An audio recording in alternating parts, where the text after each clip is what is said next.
بسم اللہ الرحمن الرحیم۔ السلام علیکم۔ آج میں آپ کے ساتھ ایک کہانی شیئر کرنا چاہتا ہوں۔ یہ دوسری صدی میں حدیث کے امام کی کہانی ہے۔ ان کا نام مالک بن دینار تھا۔ مالک بن دینار خود اپنی کہانی لکھتے ہیں۔ وہ فرماتے ہیں، جب میں 19 سال کا نوجوان تھا تو ہر ممکنہ گناہ میں ملوث تھا۔ میں شراب پیتا تھا، میں زنا کرتا تھا، میں چوری کرتا تھا، اور کوئی گناہ جو ہو سکتا ہے میں وہ کرتا تھا۔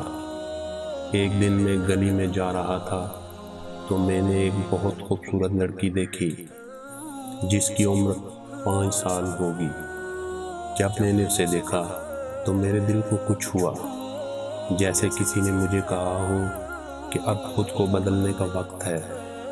جب گھر پہنچا تو میں نے کہا، یا اللہ، یہ کیسا احساس ہے، میرے ساتھ کیا ہو رہا ہے۔ اس وقت میں نے فیصلہ کر لیا کہ میں نے خود کو بدلنا ہے، اور میں نے شادی کا فیصلہ کیا۔ اللہ سبحانہ و تعالیٰ نے مجھے 9 ماہ بعد ایک خوبصورت بیٹی عطا کی جس کا نام فاطمہ رکھا۔ فاطمہ میری آنکھوں کی ٹھنڈک اور دل کی گرمائش بن گئی۔ میں اس کے ساتھ پیار کرتا، میں اس کے ساتھ کھیلتا اور اس کا بہت خیال رکھتا۔ ایک دن جب میں کرسی پہ بیٹھا شراب کا گھونٹ بھرنے لگا، وہ آئی اور میری گود میں بیٹھ گئی اور میری داڑھی کے ساتھ کھیلنے لگی جس کی وہ عادی تھی۔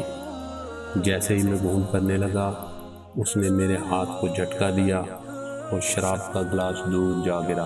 میں نے سوچا اگر فاطمہ کے علاوہ کوئی ایسا کرتا تو میں اس کی گردن پر رسید کرتا، لیکن اللہ نے میرے دل میں فاطمہ کے لیے پیار اور رحم ڈالا تھا، اس لیے میں نے اس کو گلے لگایا اور بوسہ دیا۔ یہ وہ دن تھا جب میں نے شراب پینا چھوڑ دی۔ وقت گزرتا گیا، اب میں ایک بہتر انسان بن رہا تھا اور اپنا راستہ تبدیل کر رہا تھا، اور اس سفر میں فاطمہ مجھے اور پیاری اور عزیز ہو گئی۔ فاطمہ 5 سال کی تھی اور مجھے اس خوبصورت لڑکی کی یاد دلاتی تھی جسے میں نے گلی میں دیکھا تھا اور اچھا انسان بننے کی کوشش کی، لیکن اس بار اللہ نے مجھ پر بہت بڑی آزمائش لانی تھی جو شاید کسی پہ آئی ہو۔ اللہ نے فاطمہ کو مجھ سے واپس لے لیا۔ وہ مر گئی اور میں ذہنی دباؤ میں چلا گیا۔ میں بہت اداس تھا اور نہیں جانتا تھا اب کیا کروں۔ میں نے یہ غم بھلانے کی غرض سے دوبارہ شراب نوشی شروع کر دی۔ میں صرف شراب پینے لگا۔ میں رات کو شراب پیتا تاکہ دن گزر جائے، اور دن کو شراب پیتا تاکہ رات گزر جائے۔ ایک دن جب میں مدہوش پڑا تھا تو اللہ نے مجھے کچھ دکھایا۔ حشر کا دن شروع ہو چکا ہے۔ مجھے اور دوسرے لوگوں کو زندہ کیا گیا۔ ہر طرف افراتفری تھی، لوگ بھاگ رہے تھے۔ مجھے اندازہ نہیں تھا کہ وہ کس سے اور کیوں بھاگ رہے ہیں۔ جیسے ہی میں نے لوگوں کے ساتھ بھاگنا شروع کیا تو مجھے پتہ چلا کہ صرف میرے پیچھے ایک بڑا کالا سانپ ہے۔ میں جتنا جلدی اور تیز بھاگتا، سانپ اتنا تیزی سے پیچھے آتا۔ میں بھاگتا گیا یہاں تک کہ ایک پہاڑ کے قریب پہنچا اور ایک بزرگ کو دیکھا جن کی خوبصورت سفید داڑھی، سفید بال اور سفید کپڑے تھے، لیکن یہ بہت بوڑھے تھے۔ میں نے ان سے کہا، اللہ کی رضا کے لیے میری اس سانپ کے معاملے میں مدد فرمائیں۔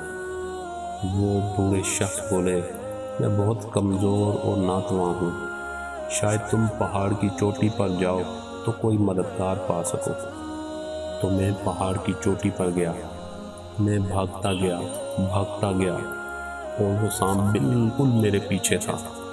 جیسے میں پہاڑ کی پہنچا تو وادی میں جہنم کی آگ دیکھی۔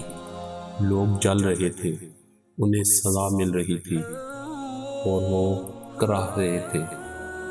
اور میں جانتا تھا کہ یہ سب میں نہیں چاہتا اور میں اس جگہ نہیں جانا چاہتا تھا۔ میں پہاڑ سے دوبارہ نیچے بھاگا اور پھر اس بزرگ کو دیکھا اور چیخا، اے بزرگوار، اللہ کی رضا کے لیے میری مدد کرے۔ انہوں نے دوبارہ جواب دیا، میں بہت کمزور اور ناتواں ہوں، تم ان پہاڑوں کی طرف کیوں نہیں بھاگتے؟ شاید کوئی مددگار مل جائے۔ میں نے پھر بھاگنا شروع کر دیا۔ میں اس سبزہ زار کی طرف بھاگ رہا تھا جو مجھے پتا تھا اس علاقے سے علیحدہ ہے۔ میں جیسے قریب ہوتا گیا میں نے بچوں کے کھیلنے کی آوازیں سنی، لیکن مجھے سمجھ نہیں آئی وہ کیا کہہ رہے ہیں۔ میں جیسے اور قریب ہوا، بچے اپنے الفاظ میں کہہ رہے تھے، او فاطمہ، جاؤ اپنے ابو کی مدد کرو۔ میں نے سوچا، کیا یہ فاطمہ ہو سکتی ہے، میری پیاری بیٹی جو کہ مجھ سے بچھڑ گئی ہے؟ میں قریب ہوتا گیا اور اس کی شکل واضح ہونے لگی۔ وہ واقعی فاطمہ تھی۔ اس نے بازو میرے لیے پھیلائے ہوئے تھے کہ میں آؤں اور اسے گلے لگا لوں۔ جیسے میں اس کے قریب ہوا، وہ اپنے دائیں ہاتھ سے مجھے اندر لے گئی اور بائیں ہاتھ سے سام کو دور دھکیلا۔ مجھے ابھی تک سمجھ نہیں آ رہی تھی کیا چل رہا ہے، میں کہاں آیا ہوں اور یہ ماجرا کیا ہے۔ تو میں نے اس سے پوچھا، او فاطمہ، یہ کیا ہو رہا ہے، یہ جگہ کون سی ہے؟ اس نے کہا، او ابو، آئیں بیٹھیں، اور ہم درخت کے نیچے بیٹھ گئے۔ وہ آئی اور میری گود میں بیٹھ گئی اور میری داڑھی کے ساتھ کھیلنے لگی جیسے وہ دنیا میں کھیلتی تھی۔ میں نے اس سے پوچھا، مجھے بتاؤ یہ کیا ہو رہا ہے؟ اس نے جواب دیا، ابو، یہ حشر کا دن ہے، اور وہ کالا سانپ جو آپ نے دیکھا وہ آپ کے گناہ تھے، اور اتنے زیادہ تھے کہ بہت طاقتور ہو گئے تھے۔ اگر میں نہ ہوتی آج وہ آپ کو تباہ کر دیتے۔ اور وہ نورانی چہرے والے اور سفید کپڑوں والے اور سفید داڑھی والے بزرگ آپ کی نیکیاں تھیں، وہ اتنی کم اور تھوڑی تھیں کہ آج آپ کے لیے کچھ نہ کر سکیں۔ او ابو جان، کیا اب بھی وقت نہیں آیا کہ آپ درست راستے پر آ جائیں؟ اس نے قرآن کی آیت پڑھی اور کہا، کیا ایمان والوں کو ابھی وہ وقت نہ آیا کہ ان کے دل جھک جائیں اللہ کی یاد اور اس حق کے لیے جو اترا، اور ان جیسے نہ ہوں جن کو پہلے کتاب دی گئی، پھر ان پر مدت دراز ہوئی تو ان کے دل سخت ہو گئے اور ان میں بہت فاسق ہیں۔ اس وقت مالک بن دینار جاگ گئے اور جاگتے ہی مغرب کی اذان کی آواز سنی۔